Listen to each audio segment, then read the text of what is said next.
जय हिंद बच्चों।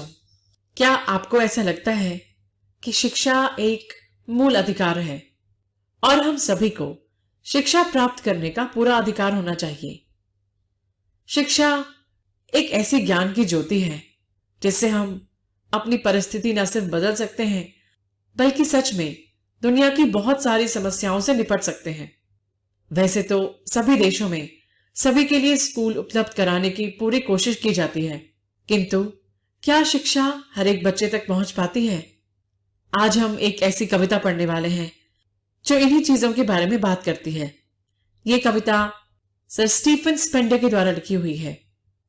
Stephen Harold Spender, उनका जन्म 28 फरवरी 1909 को केंसिंगटन, लंदन, इंग्लैंड में हुआ था और उनकी मृत्यु 16 जुलाई 1995 में लंदन में हुई थी। वो एक कवि, उपन्यासकार और निबंधकार थे। उनके द्वारा लिखी गई ये कविता an elementary school classroom in a slum. Elementary school यानी प्राथमिक विद्यालय, स्लम यानी कि झोपड़पट्टी। Stephen Spender was an English poet and an essayist. Stephen Spender एक इंग्लिश कवि और एक निबंधकार थे।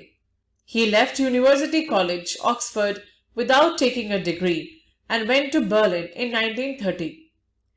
उन्होंने यूनिवर्सिटी कॉलेज ऑक्सफर्ड बिना डिग्री लिए ही छोड़ दिया था और उसके बाद वो वहां से बर्लिन गए थे 1930 में। Spender took a keen interest in politics. Spender ने राजनीति में काफी रुचि दिखाई, इंटरेस्ट यानी कि रुचि, and declared himself to be a socialist and pacifist. और उन्होंने अपने आप को एक समाजवादी, सोशलिस्ट यानी कि समाजवादी, और एक पैसिफिस्ट यानी कि शांतिप्रिय व्यक्ति के रूप में प्रस्तुत किया। डिक्लेयर करने का मतलब होता है बताना अपने बारे में कि मैं कौन हूं, मैं किस प्रकार का व्यक्ति हूं, मैं समाजवादी हूं और मैं शांतिप्रिय व्यक्ति हूं। Books by Spender include poems of dedication, the age of being, the creative element, the struggle of the modern and an autobiography, world within world. उनके द्वारा लिखी गई कुछ किताबों में से हैं poems of dedication, age of being, the creative element, the struggle of the modern और एक ऑटोबायोग्राफी यानी कि आत्मकथा, world within world. In an elementary school classroom in a slum he has concentrated on themes of social injustice and class inequalities. An elementary school classroom in a slum, ये कविता सामाजिक अन्याय और विभिन्न वर्गों में जो असमानताएं हैं उसके ऊपर केंद्रित है। इस वीडियो को अब हम यहीं रोकते हैं। अगले वीडियो में हम ये कविता पढ़ेंगे। धन्यवाद। जय हिंद बच्चों, आइए कविता पढ़ें। An elementary school classroom in a slum, झोपड़पट्टी में एक प्राथमिक स्कूल की कक्षा। Far far from gusty waves these childrens faces. ये जो कविता है ये उन बच्चों के बारे में है जो कि झोपड़पट्टी से आते हैं और वो झोपड़पट्टी में बने हुए एक स्कूल में जाते हैं। ये बच्चे देखने में कैसे हैं, इन बच्चों का व्यवहार कैसा है, और जिस तरह से सभी लोग बात तो करते हैं कि झोपड़पट्टी में पढ़ने वाले बच्चे या स्लम्स में पढ़ने वाले बच्चे, इनकी आर्थिक स्थिति में सुधार का एक ही तरीका है, वो है शिक्षा। शिक्षा हम सभी का मूल अधिकार भी है, किंतु सच में शिक्षा ऐसे बच्चों तक पहुंच पाती है? क्योंकि यदि पहुंच पाई होती तो स्थिति काफी बदल चुकी होती। आइए ये कविता पढ़ें और इन बच्चों के बारे में जानें। Far far from gusty waves these childrens faces. Gusty waves यानी कि बहुत ही खुशी से भरी हुई लहरें। उन खुशी से भरी हुई लहरों से इन बच्चों के चेहरे बहुत बहुत दूर हैं।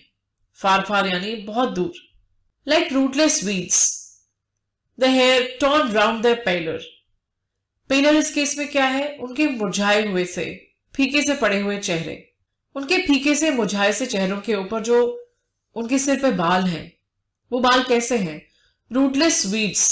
वीड्स क्या होता है? खरपतवार या फिर वो पौधे जो उगाए नहीं जाते, स्वयं उग जाते हैं।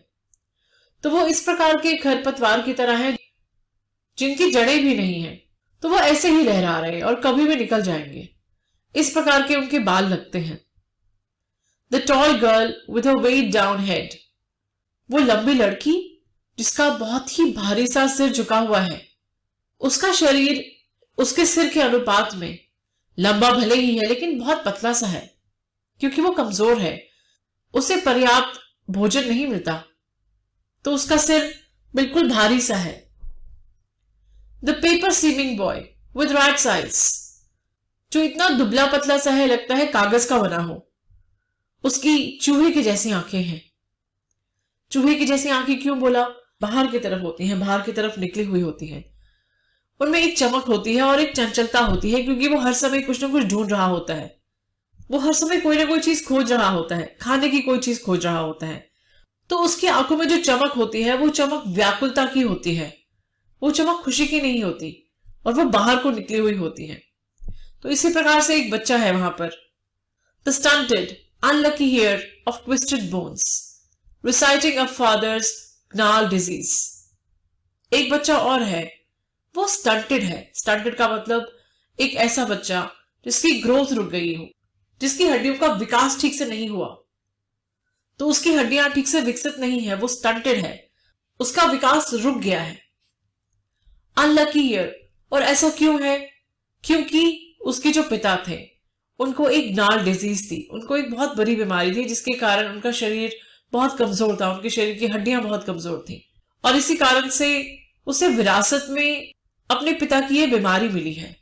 और इसी कारण से बदकिस्मती से या दुर्भाग्य से उसको अपने पिता की यही बीमारी विरासत में मिली है। क्या मिला उसे विरासत में? ऑफ ट्विस्टेड बोन्स, उसकी मुड़ी हुई हड्डियां।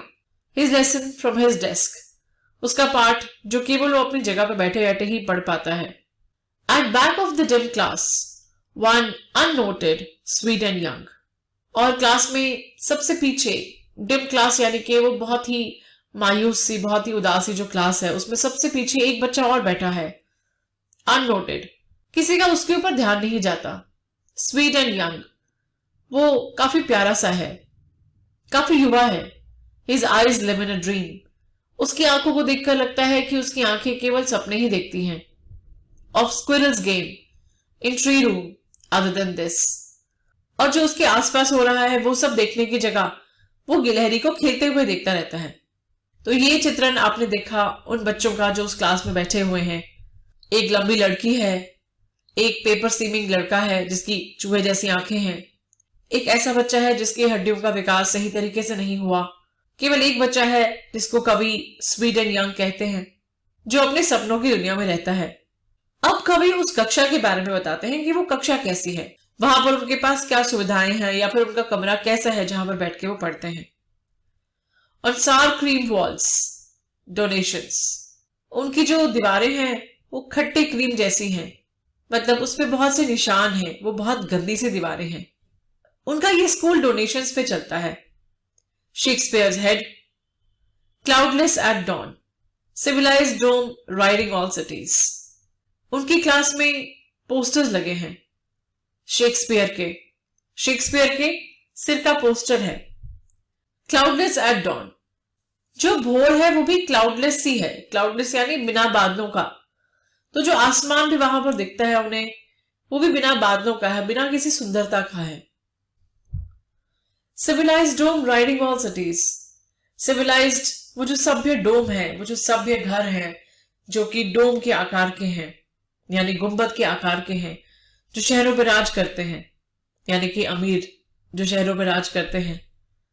बेल्ड फ्लावरी ट्रायोलीज वैली, तो ये जो दुनिया इन बच्चों की है वो बाहर की दुनिया से बहुत ही विभिन्न है। जो सब ये यहां पर देखते हैं वो सब बाहर की दुनिया में नहीं है। Awarding the world it's world, वो चीजें नेचर की, जहां पर फूल हैं, जहां पर वादियां हैं, जहां पर पहाड़ हैं, जहां पर ये सभी सुंदर चीजें हैं, वो सभी इनकी दुनिया नहीं है। Awarding the world it's world का मतलब है वो सभी चीजें, वो प्रकृति की सुंदरता जो इस दुनिया को दुनिया बनाती है, वो चीजें जिसके कारण हम कहते हैं कि ये दुनिया अच्छी है। तो दुनिया को जो चीजें दुनिया बनाती हैं वो चीजें इन बच्चों के जीवन में शामिल नहीं है। And yet for these children these Windows not this map there world, और इन चीजों के पोस्टर्स भले ही उनके क्लासरूम में लगे हैं, लेकिन वो केवल पोस्टर्स हैं, क्योंकि वो इन बच्चों का जीवन नहीं है। इन बच्चों के लिए ये खिड़कियां, not this map there world, ये जो मैप लगा हुआ है ये मैप उनकी दुनिया नहीं है। क्यों? अगर वो चाहें भी तो इस मैप में जो अलग अलग जगह हैं, इन पोस्टर्स में जो अलग अलग चीजें हैं, अलग अलग जगह हैं, उन तक नहीं पहुंच सकते। Where all their futures painted with a fog, उनका जो भविष्य है वो कोहरे में समाया हुआ है। पेंटेड विद द फॉग का मतलब फॉग यानी कि कोहरा, तो उनका जो भविष्य है वो बिल्कुल कोहरे में है। ये नहीं कहा जा सकता कि उनके भविष्य में क्या लिखा है या फिर कल उनके साथ क्या होगा। तो इस कारण से जो पोस्टर्स हैं या जो बाहर की दुनिया है उससे इनकी दुनिया का नाता नहीं है। A narrow street sealed in with a lead sky, उनकी दुनिया एक बहुत सकरी सी सड़क है, नैरो यानी सकरी, sealed in with lead sky, और उसके ऊपर जैसे ठप्पा लगा दिया गया है, उसके ऊपर सील कर दिया गया है एक लेड स्काई के द्वारा।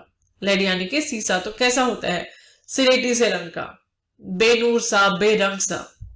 फार far from rivers, capes and stars of words, वो नदियों से दूर है, केप से दूर है, शब्दों के तारों से भी दूर है। Surely Shakespeare is wicked, the map a bad example. बिल्कुल शेक्सपियर विकेड है और जो मैप है वो बहुत बुरा उदाहरण है। क्यों? ये बच्चे जो मूल शिक्षा है उसको प्राप्त करने में भी असमर्थ है, तो शेक्सपियर को समझने में वो समर्थ नहीं है।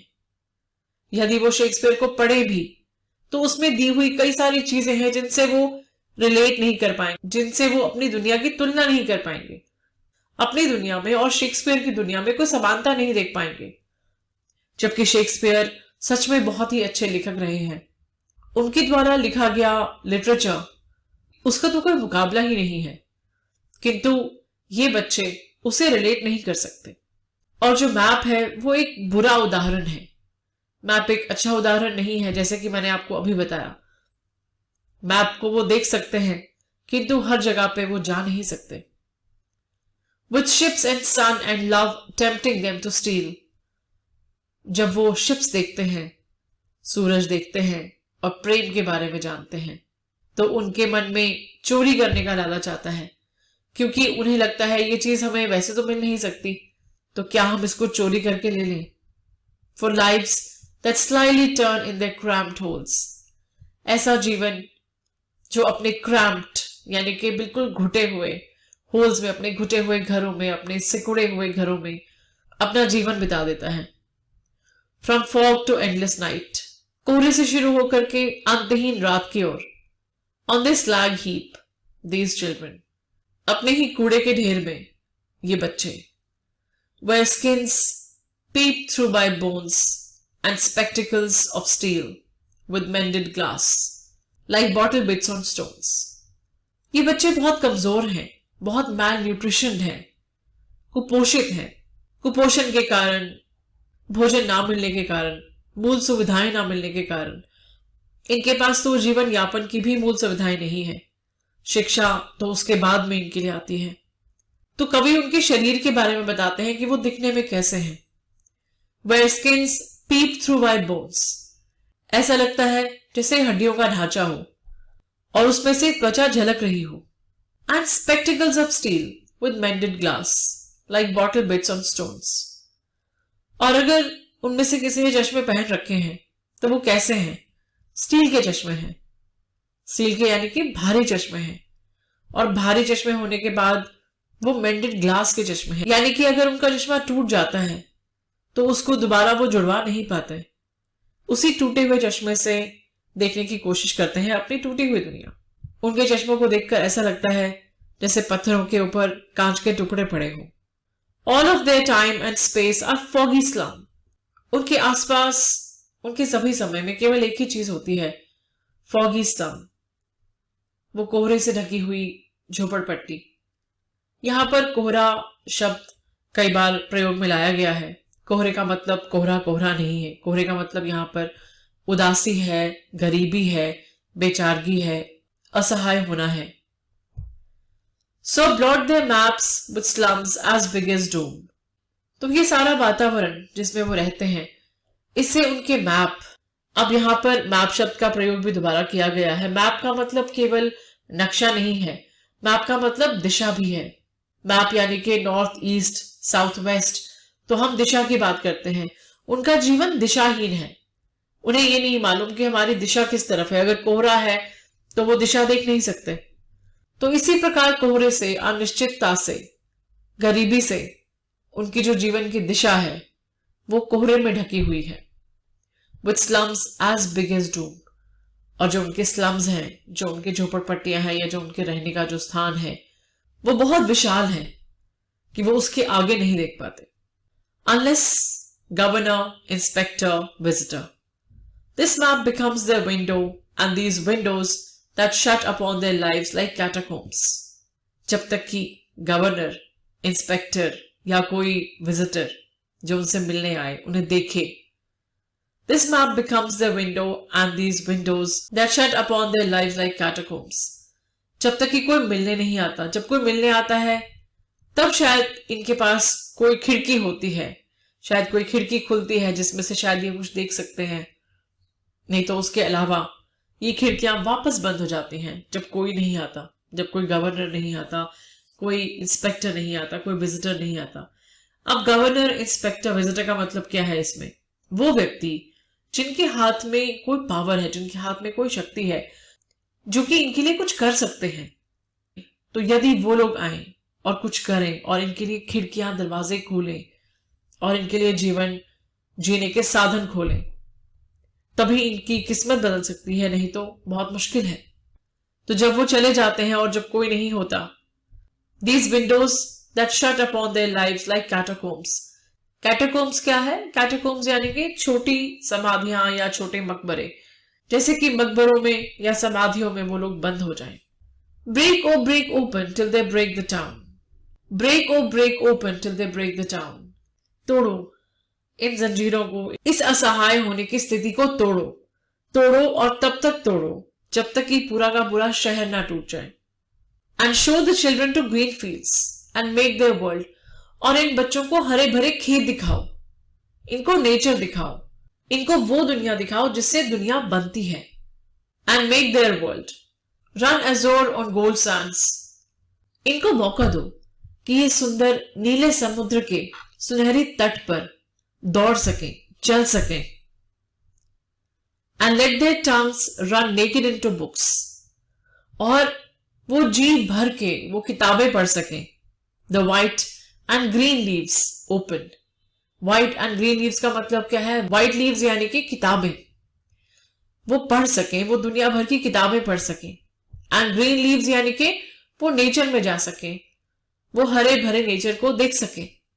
The white and green leaves open history, theirs whose language is the sun.